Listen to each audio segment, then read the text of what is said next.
3, 2. Hello. Hi there. This is Jonathan Lane, and I'm here at KC Strings in Merriam, Kansas, and this is our first live webinar for Global Strings Alliance. Today we're going to talk about rote playing and the importance of rote playing or teaching in the classroom. I was presented this concept when I was teaching very young in New Jersey, and I got a group of students at this time were called Vietnamese boat people, and this is the early 80s, I think, and I was teaching in South Plainfield, New Jersey, and the students I got were divided up between me and the band director. There were 6, I believe, teenage boys that came in through the Philippines that were Vietnamese boat people. And they didn't speak any English. I didn't speak any Vietnamese. How am I going to teach them violin? So the band director took 3, started on saxophone. I got 3, and I was going to start them on violin. I was building a violin program. So at that time, I knew a little bit about Suzuki violin training and rote to note and the notion of learning through just the tradition of rote playing. So I read the Suzuki book that came out and started trying that. So some of the first things I did was set up playing posture and just play for them and have them play back at me. Shortly after this year teaching, that summer I did a workshop with Robert Culver. It was called The Art of the Orchestra Teacher, and it was done at Ann Arbor, Michigan, where I had a master's degree in double bass. I had not really worked with Robert Culver before, but I got there at this workshop, and lo and behold, he presented a whole series of lectures and training on rote to note and rote drill in front of your students. So there's a huge tradition of folk music and learning rock and blues and all those kind of things through rote and not learning to read first. And this is how we learn language first. So a lot of beginning teachers do use this. You teach them Twinkle Twinkle and those kind of things for the beginning players. We can take this into another level, and I expanded on that in my years of teaching. So some of the songs that are easiest to do are things like Are You Sleeping? Faire Jacques. So I'll do a little demonstration playing this and point out some things. So we know the song is this.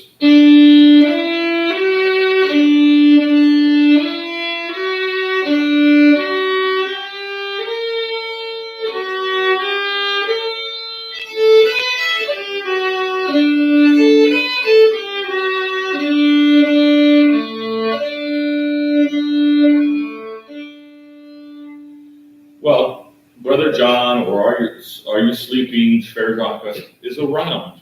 So there's so many things you can do with teaching a round. First off, they learn it from memory. They know the song, they know the words, they hear them a little. And then one of the things you can teach is to use the 4th finger.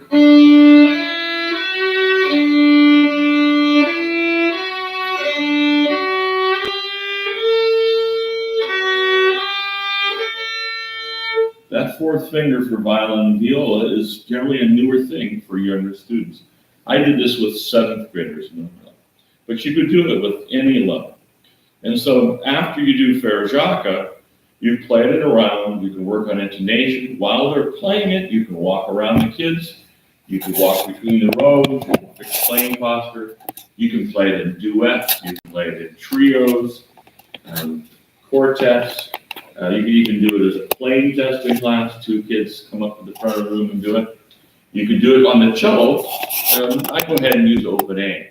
On the bass, it stays in first position, so it's not so hard. Very good teaching material. The next step up after you've done Faraggiata and you've refined playing posture and intonation, the next one I like to do is called Mallards Theme. And Mallards Theme, it's called Mallards Theme in the Essentials book, but you can teach the minor key.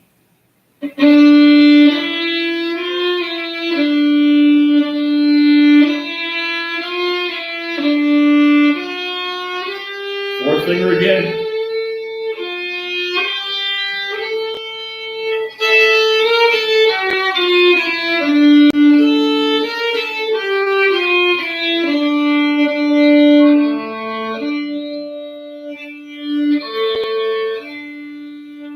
Sorry for my bad intonation. This will happen going live when I've not had a chance to warm up and practice.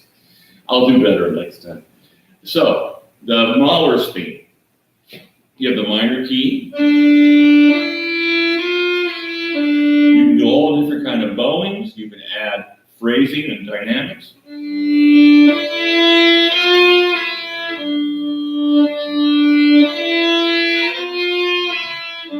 can even add body movement.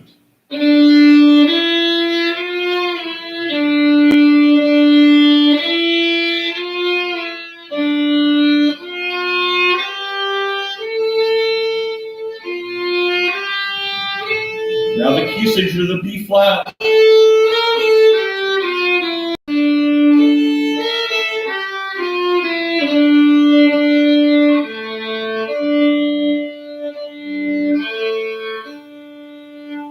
One of the great things about the Mallards Theme is it has some emotional effects. You can do it in an original format. You can add the basses. They can just go D, A. They can just go, which is in Symphony Number 1 is how it starts, just timpani doing that. So it creates a feeling. The other element that's great about it is for the cellos, it is the low 1 or the low extension, the backward extension rather than the forward extension. The books generally present the forward extension. And really, for the cellist, it's really easier, the backward extension. It's also true in the world of bass, half position is how the methods are normally treated. But most of the string methods go in the sharp keys for the violin and viola. So on the cello, you can work on the backward extension from rote and not have to worry about those kind of things. So I'm going to go on now, and another one of my favorite fiddle songs or rote songs to teach is this one.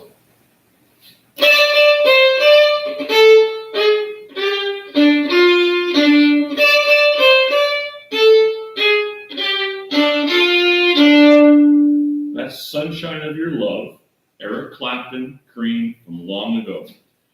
And I used to teach this one. A number of years ago, I would teach this, and I'd ask the kids to see if their parents would know the song. Nowadays, you may have to ask if their grandparents know the song.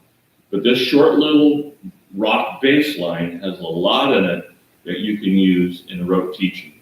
It's also a fun one that they can take home and play for family members and show off what they can do. The advantages here are, or things we're looking for, is the low patterns, and then the bowing and feeling of a marked rock kind of melody.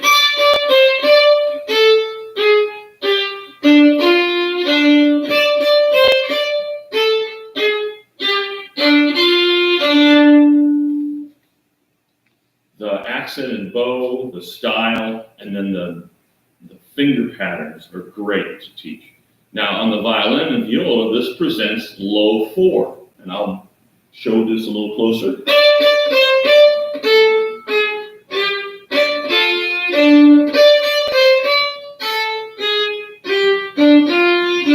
So we have this finger pattern to teach and show students in a rote format, not worrying about having to read it.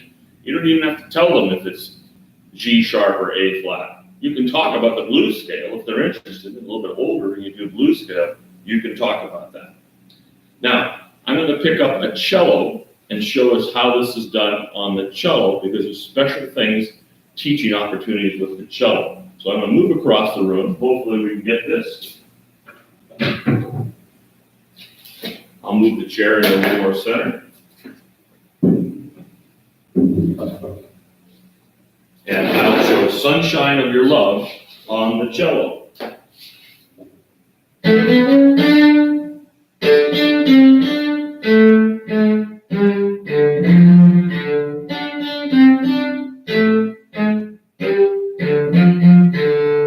Good, looks like we have our first comment or text on what I'm doing.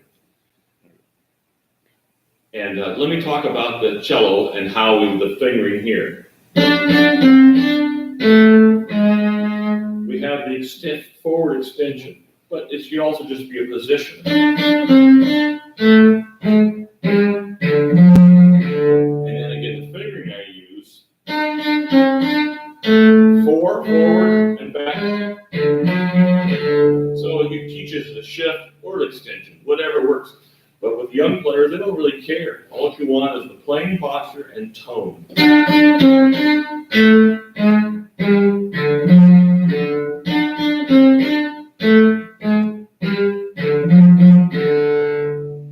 All right, I'll now demonstrate it on the bass.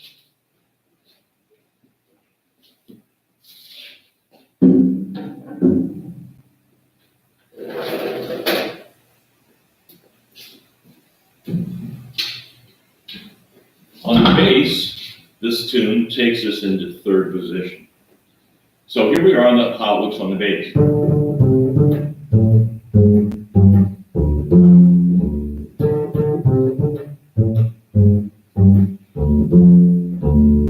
I use this little tune to teach bass players regularly. I have a new private student. He's a fairly advanced violinist, and switching to the bass and teaching him this little exercise is tremendous for playing left-hand playing posture and shifting. So specifically, you end up often having to teach bass players shifting before the rest of the group. I just dive in and do it. And so here you're starting in third position. Here's over the D harmonic. You can see the left hand position. And how the fingers are curved. And then you deal with this hand shape in the bass. So the chromatic notes here, but these are all in position. And then you shift back, and then you shift forward. So to play it twice,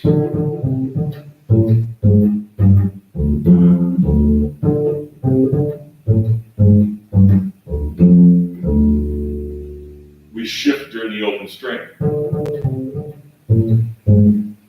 Open, shift, shift again.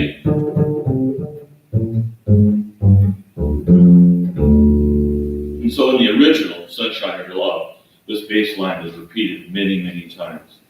So that is Sunshine of Your Love. I highly recommend you use this short little tune. I've had a lot of fun with it. It's a great one to teach kids. Again, I use it with 7th graders. I use it on bass with 7th graders to older high schools and even kids and even adults. Young people can take it home, play it for a parent, play it for a grandparent, and they can see and show what they've learned. It's just a fun way to do that.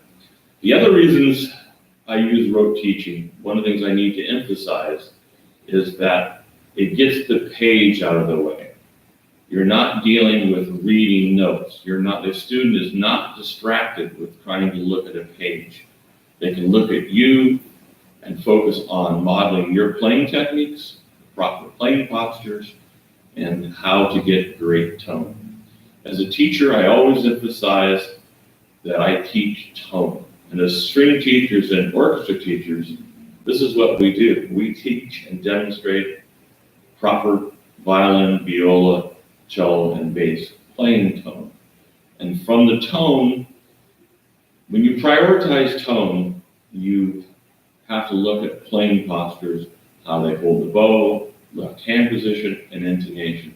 So I always say that as a music teacher or a strings teacher, I teach tone.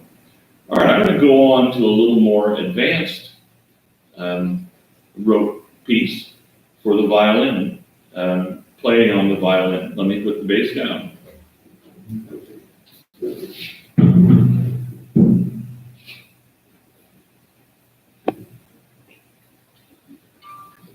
There's a book I have used over the years. I got a couple fiddle songs for fun. This is what it looks like, and we'll post information about this somewhere on the website. So if this is something you would like to use. So there are 2 tunes I got from here.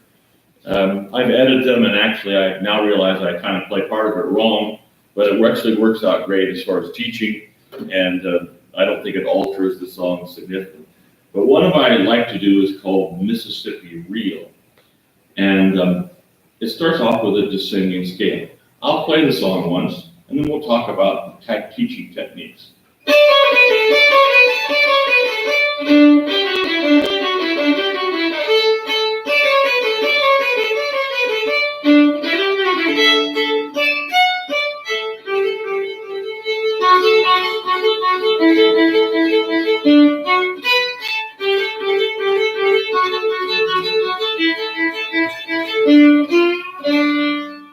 All right, this little song has a lot in it.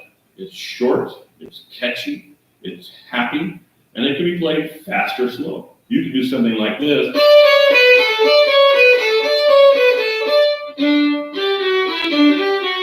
Or you can go.